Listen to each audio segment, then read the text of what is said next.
അമ്മയുടെ പുതിയ എപ്പിസോഡിലേക്ക് സ്വാഗതം. ഏതൊരു വ്യക്തിയും കണ്ണാടി വെക്കേണ്ട ഒരു പ്രായം, ഏതാണ് ആ പ്രായം എന്നതിനെ കുറിച്ചാണ് നമ്മൾ ഇന്ന് ഡിസ്കസ് ചെയ്യാൻ പോകുന്നത്. ഞാൻ ഒപ്റ്റോമെട്രിസ്റ്റ് യുഫീന, എൻ്റെ ഒപ്പം ഉള്ളത് സ്നേഹ ഒപ്റ്റോമെട്രിസ്റ്റ് ആണ്. നമുക്ക് പൊതുവെ കുറേ പേർക്ക് കുറെ ഡൗട്ടുകളുണ്ട്, അതിനെക്കുറിച്ചാണ് നമ്മൾ ചെറുതായിട്ട് ഇവിടെ ഡിസ്കസ് ചെയ്യാൻ പോകുന്നത്. ഹായ് സ്നേഹ. ഞാൻ നമ്മുടെ പൊതുവെ എല്ലാവർക്കും ഉള്ളൊരു ഡൗട്ടിനെ കുറിച്ചാണ് ഞാൻ പറയുന്നത്. നമുക്ക് ഏതൊരു സാഹചര്യത്തിലാണ് നമ്മൾ കണ്ണാടിയെ ഡിപ്പെൻഡ് ചെയ്യുന്നതായിട്ട് വരുന്നത്? ഏതൊരു സാഹചര്യത്തിലാണ്? ഐഡിയലി നമ്മൾ പറയുകയാണെങ്കിൽ ഒരു 40 വയസ്സിന് ശേഷം പൊതുവെ ഒരു 90% ആൾക്കാർക്കും കണ്ണാടി ഡിപ്പെൻഡ് ചെയ്യേണ്ട ഒരു അവസ്ഥ വരാറുണ്ട്. അതായത് നമ്മൾ മലയാളത്തിൽ വെള്ളെഴുത്ത് എന്ന് പറയും, ഇംഗ്ലീഷിൽ പ്രസ്ബയോപ്പിയ എന്ന് പറയും. അതായത് നമ്മൾ നോർമലി നമ്മുടെ ചെറുപ്പം ഏജിൽ നമ്മുടെ കണ്ണിൻ്റെ അകത്തിരിക്കുന്ന ക്രിസ്റ്റലൈൻ ലെൻസ്, ക്രിസ്റ്റൽ പോലെയുള്ള ലെൻസ് ആക്ച്വലി അത് കുറച്ച് ഫ്ലെക്സിബിൾ ആണ്, അത് കുറച്ച് ഇലാസ്റ്റിക് ആണ്. അത് നമുക്ക് ദൂരത്തേക്ക് നോക്കുമ്പോഴും ഇയറിലേക്ക് നോക്കുമ്പോഴും അതിന്റെ ഷേപ്പ് ചേഞ്ചസ് വരുത്തിക്കൊണ്ട് കോൺട്രാക്ട് ചെയ്യും റിലാക്സ് ചെയ്യുകയും ചെയ്തുകൊണ്ടാണ് നമ്മൾ ദൂരത്തേക്ക് വായിക്കാനും സഹായിക്കുന്നത്.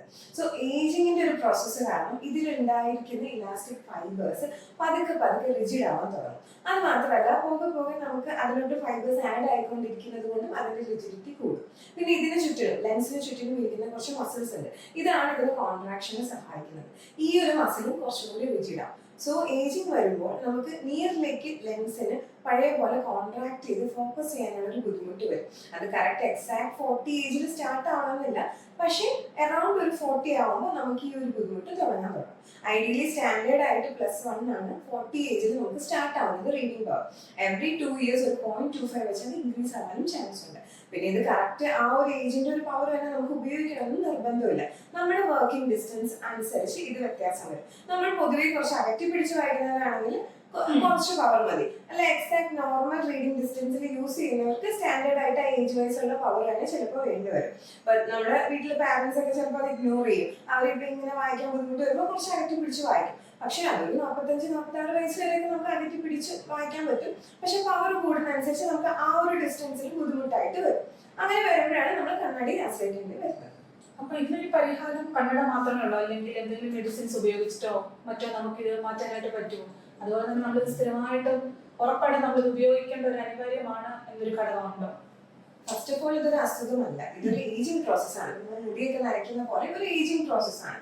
സോ അതും നമുക്കിപ്പോൾ പെട്ടെന്ന് കുറച്ച് ആന്റി ഓക്സിഡൻസ് കഴിച്ച് നമുക്കത് മാറ്റാൻ പറ്റില്ല. നോർമലായിട്ട് ഗ്രാജുവൽ ആയിട്ട് സംഭവിക്കുന്ന ഒരു നോർമൽ കാര്യമാണ്. സോ ആന്റി ഓക്സിഡൻസ് ഒരു പരിധിവരെ നമ്മൾക്ക് ചെറുതായിട്ട് സപ്പോർട്ട് ചെയ്യാവുന്നുള്ളൂ. പക്ഷേ നമുക്കൊരു സഡൻ ആയിട്ടൊരു പരിഹാരം എന്ന് പറയുന്നത് കണ്ണാടി തന്നെയാണ്. അപ്പൊ മസ്റ്റായിട്ട് കണ്ണാടി വെച്ചിരിക്കണം, 40 വയസ്സ് കഴിഞ്ഞാൽ എല്ലാവരും കണ്ണാടി വെച്ചിരിക്കണം എന്ന് തന്നെയാണോ സ്നേഹ പറയുന്നത്? It depends. ഞാൻ പറഞ്ഞല്ലോ, നമുക്ക് ക്ലിയർ ആയിട്ട് കാണണം എന്നുണ്ടെങ്കിൽ കണ്ണാടി വെച്ചാലാണ് പറ്റുള്ളൂ. പിന്നെ ഓരോരുത്തർ അവരുടെ വർക്കിംഗ് ഡിസ്റ്റൻസ് അനുസരിച്ച് കുറച്ച് അകറ്റി പിടിച്ച് വായിക്കുന്നതാണ് അവരവരുടെ ശീലം എങ്കിൽ നമുക്ക് അവർക്ക് സ്ട്രെയിൻ എടുക്കാതെ വായിക്കാൻ പറ്റുന്നു എന്നുണ്ടെങ്കിൽ കുറച്ച് നാൾ കണ്ണാടി ഇല്ലാതെ വായിക്കാം. ബട്ട് സ്റ്റിൽ കണ്ണിന് കൂടുതൽ സ്ട്രെയിൻ വരുത്താതിരിക്കും നല്ലത് വന്നിട്ട് കണ്ണാടി വെക്കുന്നത്. ഈ വെള്ളെടുത്ത് തന്നെയാണോ തിമിരം എന്ന് പറയുന്നത്? അത് രണ്ടും ഒന്നല്ലേ? ഒരുപാട് പേര് എന്താ പറയാ അതിനെ കുറിച്ചിട്ട് ചോദിക്കാറുണ്ട്.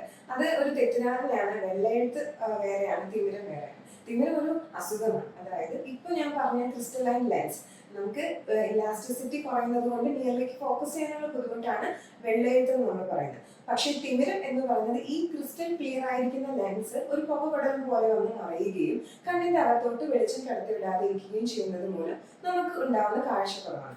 അത് നമ്മൾ കണ്ണാടി വെച്ചാലും ഒരു പരിഹാരമാവുന്നില്ല.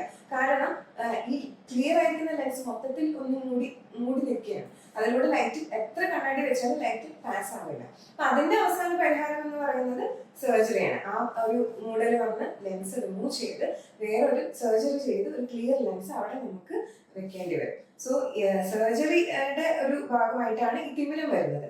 വെള്ളെഴുത്തിന്റെ ഒരു യൂസ് എന്ന് പറയുന്നത് നമുക്കതിൽ കണ്ണാടി വെച്ചുകൊണ്ട് അത് പരിഹരിക്കാം. സോ രണ്ടും രണ്ടാണ്. വെള്ളെഴുത്ത് ഒരു നോർമൽ ഏജിങ് ഫാക്ടറാണ്. തിമിരം എന്ന് പറയുന്നത് ഒരു ഡിസീസ് പോലെയാണ്.